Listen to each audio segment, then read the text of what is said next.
Welcome to JMIC Media News 123. In today's flash preview, the UN Security Council meeting urges for a ceasefire and a two-state solution. The Israeli delegation's walkout during the session adds tension to the already delicate situation. Stay tuned as we delve deeper into the unfolding events. Thank you for watching. Stay tuned for the various media news around the world.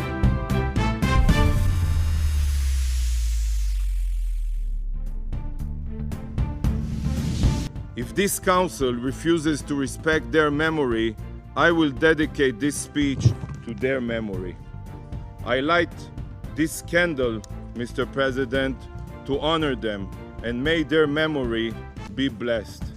I'm sorry, but I refuse to spend this sacred day listening to lies and condemnation.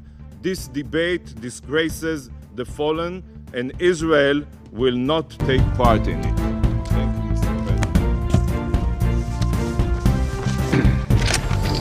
Я благодарю представителя Израиля за его заявление. Сейчас я сделаю заявление в своем качестве министра иностранных дел Российской Федерации.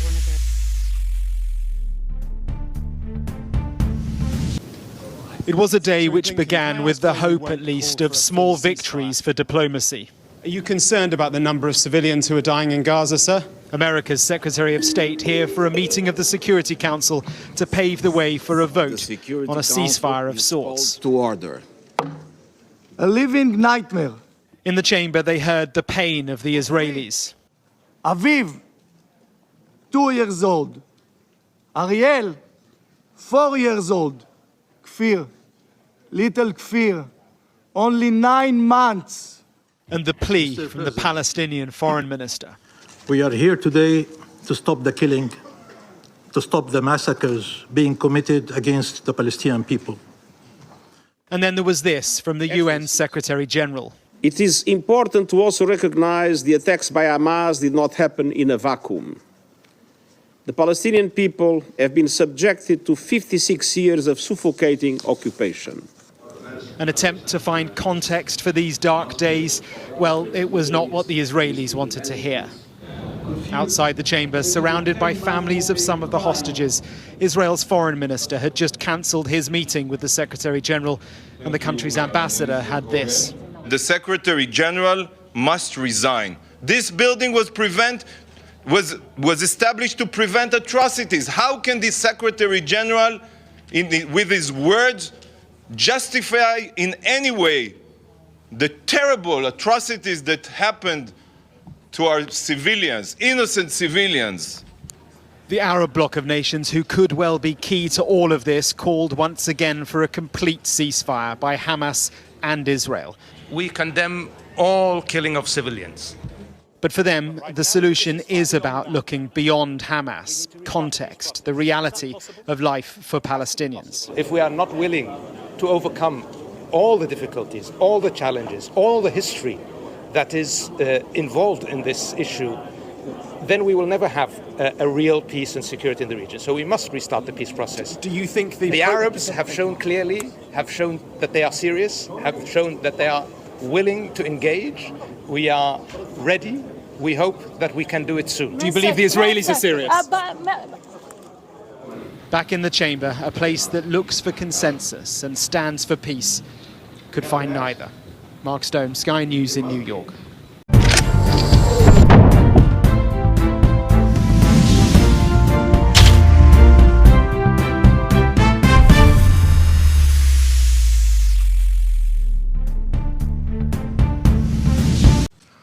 Madam President, yesterday, the Ayatollah regime, in blatant violation of the UN Charter and international law, attacked the State of Israel and launched 170 UAVs, 120 ballistic missiles, and 30 cruise missiles carrying 60 tons of explosive materials at Israel.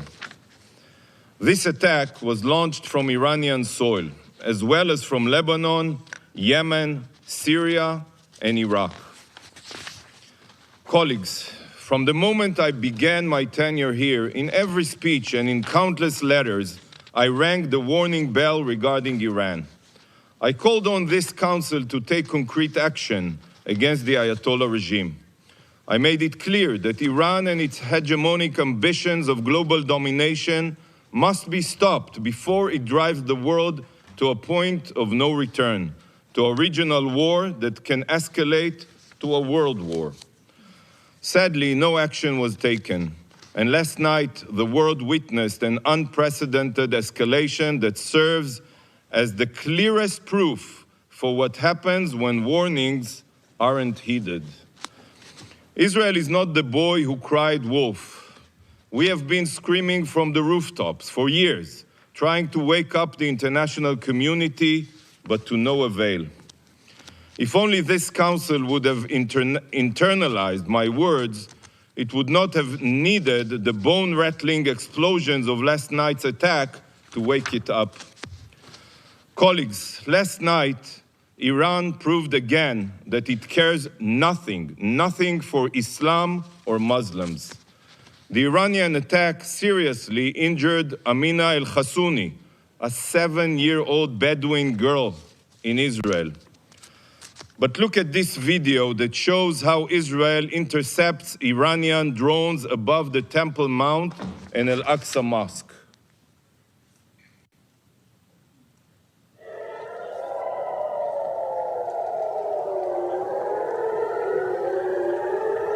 Here, you can look at it. This is the Al-Aqsa Mosque.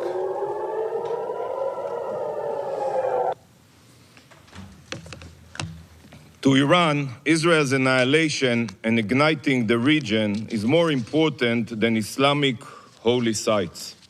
The Ayatollah regime, in its plot to impose a global Shiite hegemony through its proxies, has even attacked Saudi Arabia, as we all remember, Aramco oil field, the United Arab Emirates, and anyone else they view as an obstacle.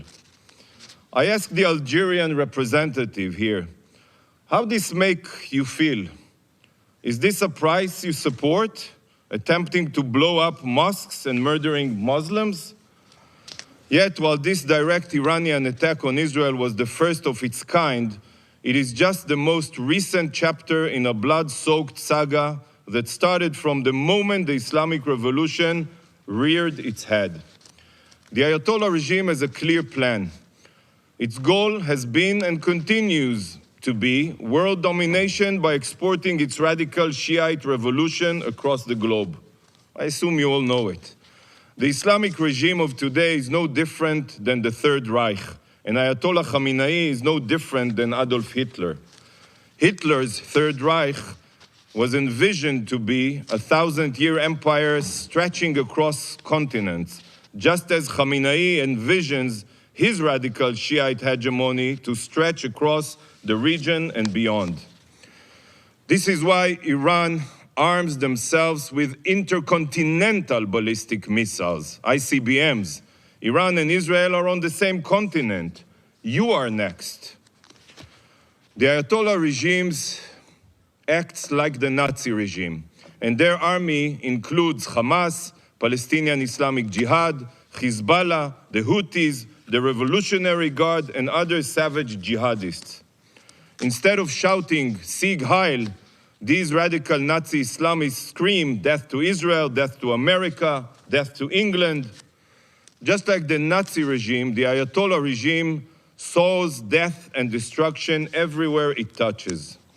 For the past years, Ukrainian civilians have been killed from the skies with Iranian weaponry. President Zelensky, in condemnation of Iran's attack last night, said, and I quote, "The sound of Iranian Shahed drones, a tool of terror, is the same in the skies over the Middle East and Europe. This sound must serve as a wake-up call to the free world. Listen to President Zelensky and wake up." Just like the ever-reaching hand of the Wehrmacht, Iran struck Albania with cyber attacks and launches strikes against Kurds in Iraq.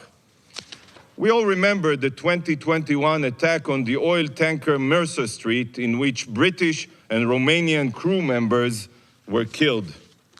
And just yesterday, Iran seized a Portuguese cargo ship, the crew being held right now by Iran includes Indian, Filipino, Pakistani, and Russian nationals.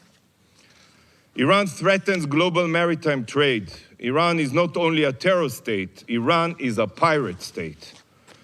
Colleagues, just this week, the court in Argentina held Iran directly responsible for the 1994 terror attack in Buenos Aires on the Jewish Community Center, which killed 85 people and wounded 300.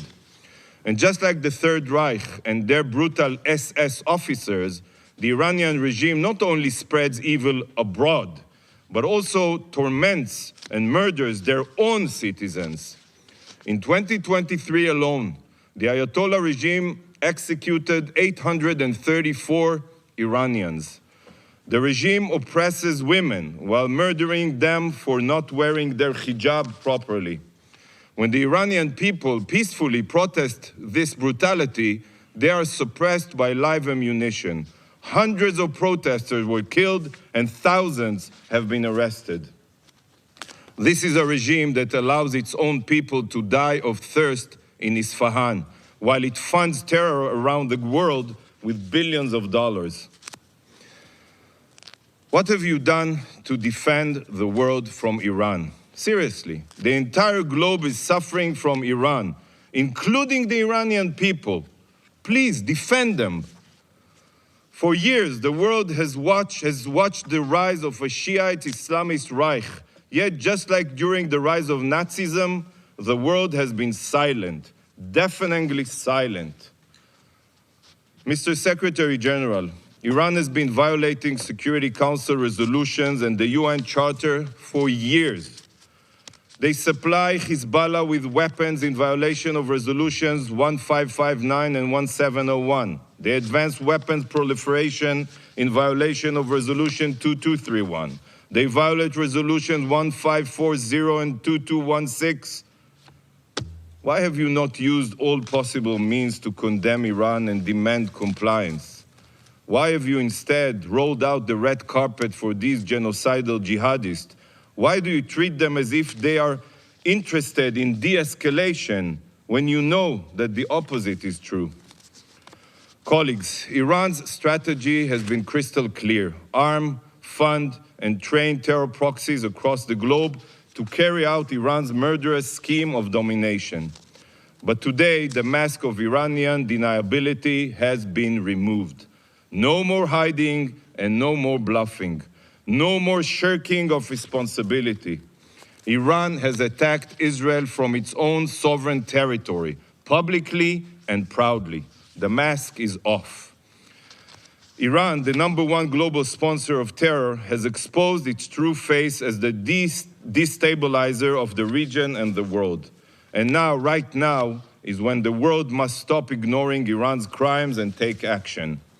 As Iran's mask has fallen, the world's complacency must also fall. The mask comes off and the gloves must come on. The snooze button is no longer an option. The only option is to condemn Iran and utilize every means necessary to make them pay a heavy price for their horrible crimes. Iran and its axis of supporters must be shown that the civilized world will no longer stand idle. While many countries immediately condemned the attack, those who did not must ask themselves, how do you want history to remember you? Council members, last night's attack was a blatant violation of international law and the UN Charter. It was an act of utter escalation that can drag the entire region and world into war. But can you imagine if the attack was carried out under an Iranian nuclear umbrella? Or if some of Iran's missiles had nuclear warheads? The regime that launched an unprecedented strike on Israel, a fellow member state of the UN, is barreling towards nuclear capabilities. This is a terror state responsible for global destruction, and soon they will have nuclear capabilities. You all know that Iran is systematically violating the JCPOA and has enriched uranium up to 60% purity and even more. Iran's breakout time to produce an arsenal of nuclear weapons is now weeks, mere weeks. No concrete action has been taken, and the IAEA inspectors have been kept in the dark. Iran is on the verge of becoming a nuclear power. It should terrify every member of this council. Take a moment to think what would happen if Ayatollah Khamenei could have launched a nuclear bomb last night. Is this the world we want to live in? So, to the JCPOA signatories, I say, initiate the snapback mechanism today. Initiate it. Impose all possible sanctions on Iran before it's too late. We need a world led by Churchills, not Chamberlains. Colleagues, on October 7th, Hamas, with Iranian funding, with Iranian weaponry, with training, carried out the most brutal massacre of Jews since the Holocaust. They slaughtered our children. They burned entire communities. They raped our women. They took families hostage and are abusing 133 hostages. Hezbollah, with its Iranian arms and sponsorship, have fired thousands of rockets into Israel since October 7th, decimating towns. The Houthis, with Iranian weapons and instructions and intelligence, are firing at every merchant vessel that is suspected of having ties to Israel. And then Iran, who directs and pays for all of this violence, carried out an attack of epic proportions on Israel. Colleagues, we are being fired upon from all fronts, from every border. We are surrounded by Iran's terror proxies. The war in Gaza extends far broader than Israel and Hamas. All of the terror groups attacking Israel are tentacles of the same Shiite octopus, the Iranian octopus. So I ask you, and be honest with yourselves, what would you do? What would you do if you were in Israel's shoes? How would you react if your existence was threatened every single day?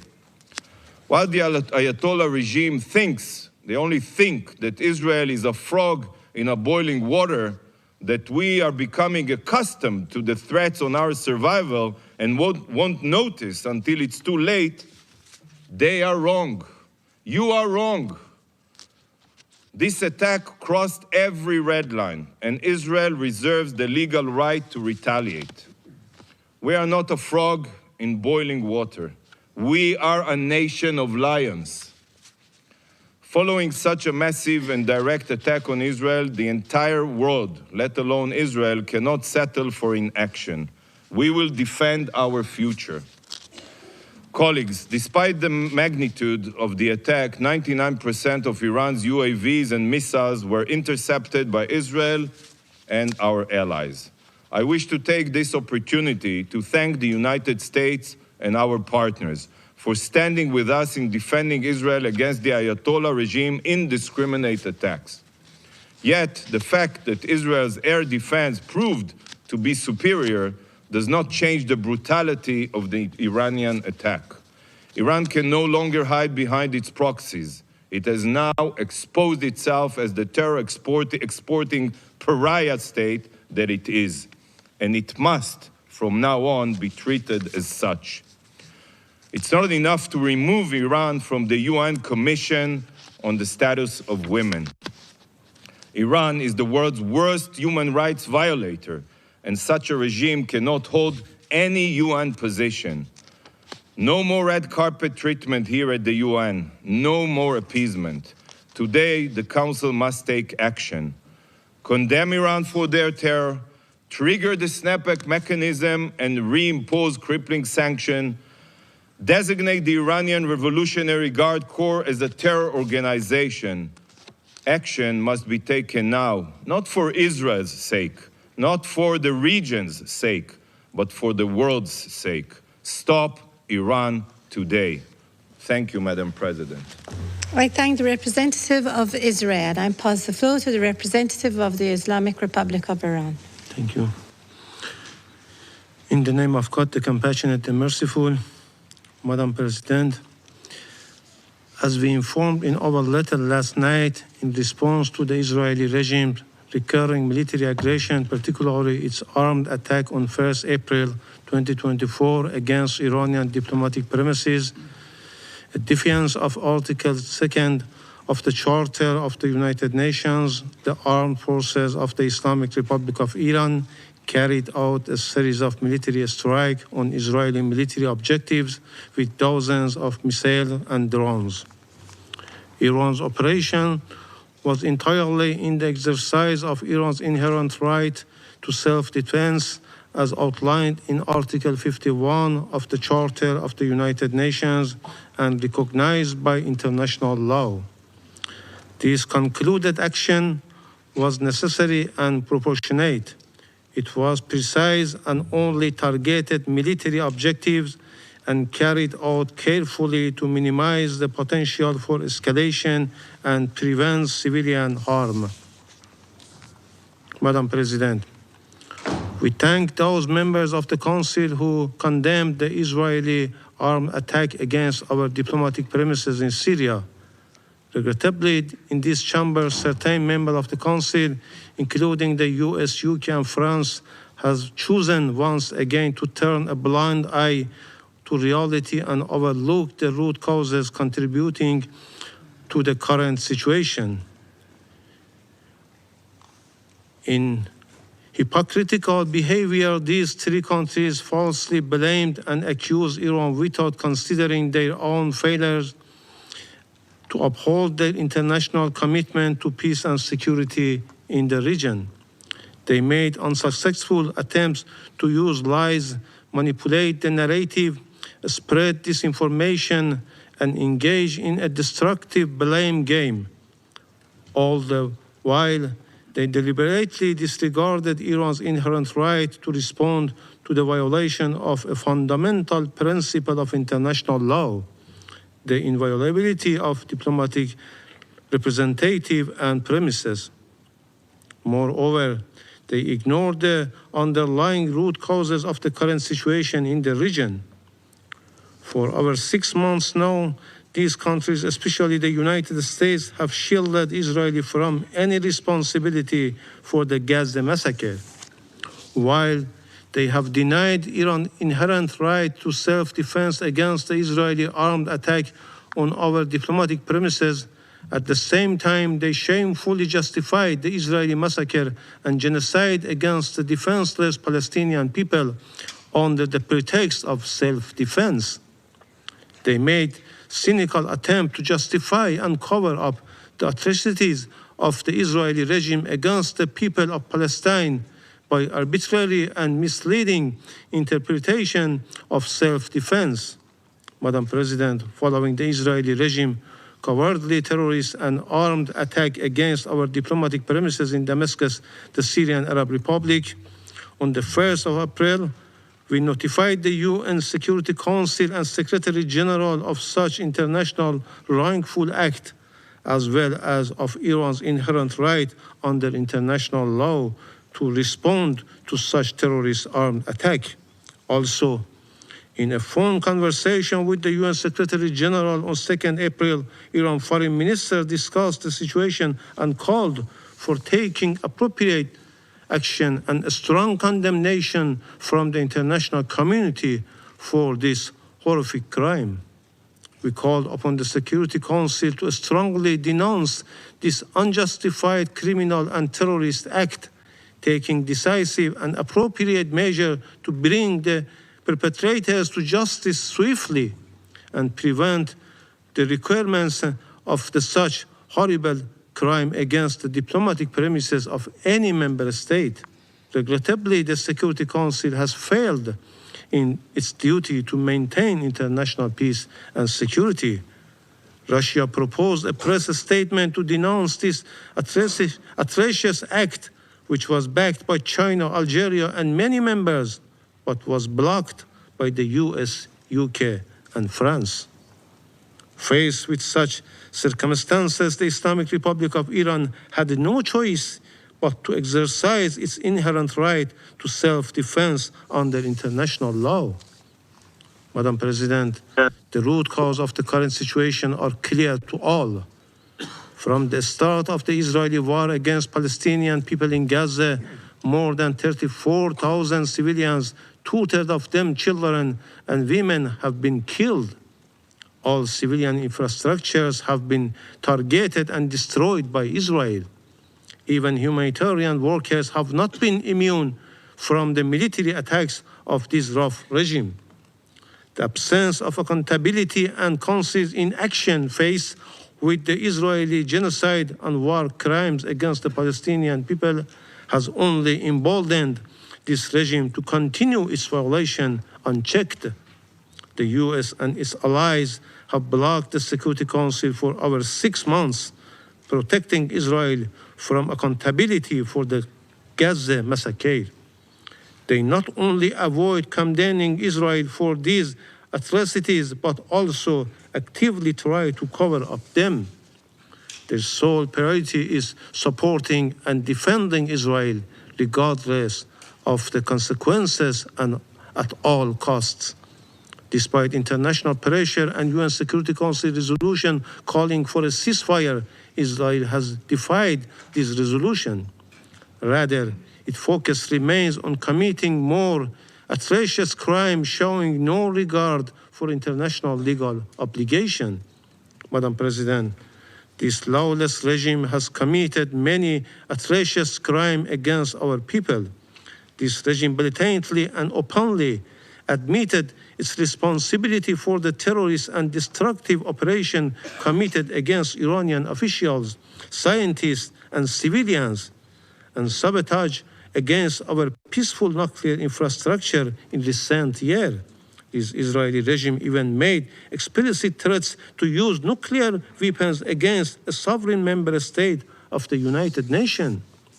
This terrorist regime is responsible for all criminal and terrorist acts committed against Iran and must bear the consequences. The Islamic Republic of Iran has warned time and again about the repercussions of the malicious activities of the regime on regional and international peace and security. Iran has exercised maximum restraint. Now it is time for the occupying regime to bear full responsibility for its consequences. This regime cannot avoid accountability. Madam President, Israel's ongoing destabilized and irresponsible action and atrocities against the nation in the region are a real threat to regional and international peace and security. The Israeli Prime Minister's policy seeks to expand and escalate the conflict in the region to stay in power. The member of the Security Council must not allow such an august body, the Security Council, to be held hostage to the ambitions of such a belligerent regime. It is time for the Security Council to shoulder its responsibility and address the real threat to international peace and security.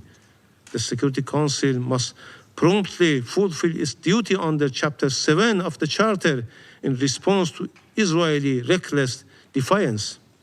It must take urgent and punitive measures to compel this regime to stop its genocide and massacre against the people of Gaza and uphold its obligation, especially fully implement the UN Security Council resolution and legally binding orders of the International Court of Justice.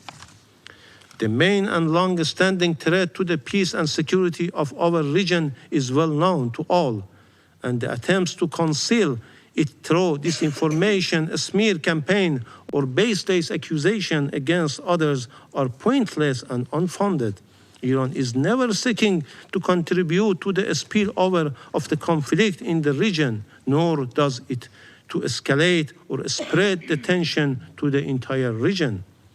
Contrary to unfounded claims, Iran has no proxy in the region. No individual, group, or country act at the Iran behest. The US and Israeli regime attempt to label the resistance group in the region as the proxies or terrorists. Their sinister aim is only to justify and legalize their malicious and destabilize activities in the region. The resistance group are not proxies or terrorists. They are legitimate and are only fighting against the occupation and aggression of Israel in Gaza and occupied Palestine territories and of the US in the region. International law recognized such legitimate rights against any occupation and aggression. Instead, the US and the UK are fully responsible for all its decades-long aggressions and other crimes and unlawful measures in our region. Furthermore, they are responsible for all crimes of the Israeli regime, as it cannot commit any of such savage crimes in Gaza without the consent, order, and all-out political, financial, and military support of and a collaboration with the United States and the UK. We reject the allegation made by the Israeli regime at this meeting. Such false and unfounded claims don't merit to response. Madam President, as a responsible member of the United Nations, the Islamic Republic of Iran is committed to the purpose and principles enshrined in the Charter of the United Nations, reaffirms once more its commitment to the maintenance of international peace and security. The Islamic Republic of Iran reiterates its consistent position that it does not seek escalation or war in the region, while warning about any further military provocation by the Israeli regime. The Islamic Republic of Iran reaffirms its unwavering determination to defend its people, national security and interest, sovereignty and territorial integrity against any threat or act of aggression, and to respond to any such threat or aggression vigorously and in accordance with international law. The Islamic Republic of Iran will not hesitate to exercise this right when required. Madam President, Excellencies, Iran has no intention of engaging in conflict with the US in the region. We demonstrated our commitment to peace by exercising our restraint about involving the US Army in intercepting Iranian drones and missiles bound for military targets in the occupied Palestinian territories. This underscores our dedication to de-escalating tension and avoiding the expansion of conflict. However, if the US initiate military operation against Iran, its citizen, or its security and interest, Iran will use its inherent right to respond proportionately. I thank you.